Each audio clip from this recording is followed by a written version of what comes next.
Well, on that note, there seems to be a trend for companies in trouble to opt for business rescue rather than liquidation. Faith Ngwenya is the technical executive at the South African Institute of Professional Accountants. She joins me now in studio to discuss the different approaches. Thanks so much for your time. Thank you. We do appreciate it. First, explain when a company qualifies for business rescue. A company can apply for a business rescue. The directors, obviously the shareholders of the company, if they have found that the company is under financial distress, then it can apply for business rescue. Or in some cases, it could be the creditors of that company that will apply for business rescue because obviously they haven't been paid and they can see that the company is in financial distress. What's important is that for you to apply for business rescue, it's not when you really are declared insolvent, but whilst you are in distress. Yeah. Yes. So when then does a company have to declare liquidation, for instance, when we see with VBS? When everything has been tried, for example, if you look at VBS, they were under curatorship since March, and obviously the Reserve Bank has realized that it's not working. And instead of prolonging the process, because as you prolong the process, you are depleting the assets even further. And the chances of getting anything out are being diminished by the day. So it's better to then cut it off and then start the process of liquidation.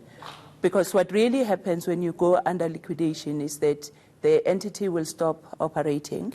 It will stop its activities. Whilst under curatorship or under business rescue, it continues to operate as normal, except that it will be operating in a curatorship under the curator, or if it is a business rescue, it will be operating under the business rescue practitioner.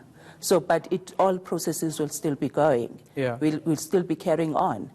The only differences will obviously be with the directors, the leadership of that entity, because in a curatorship, that resides with the curator. Yeah. But staff and everything will be continuing. So now that VPS has been put into liquidation, they have to cease operations immediately. And I think their license as a bank will obviously be withdrawn. And then the process, a liquidator will be appointed very soon.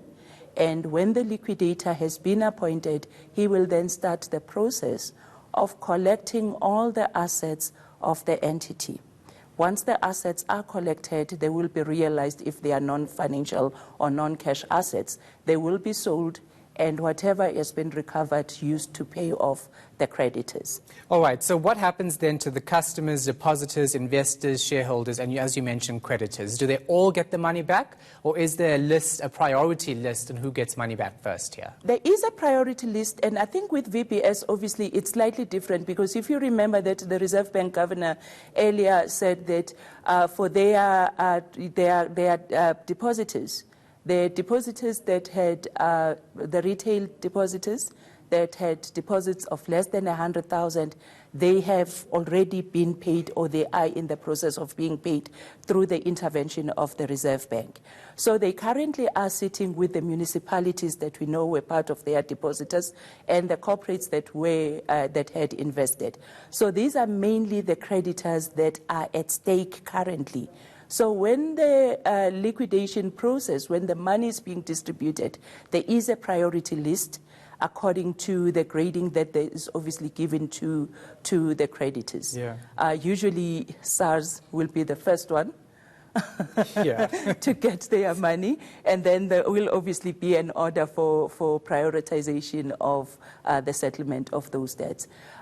Will everyone get what they are owed? Unfortunately not, because the reason why it's gone into liquidation, it's because it is unable to pay its creditors. Yeah. So there will be creditors that will suffer losses out of it. And does anyone actually win in a situation like this?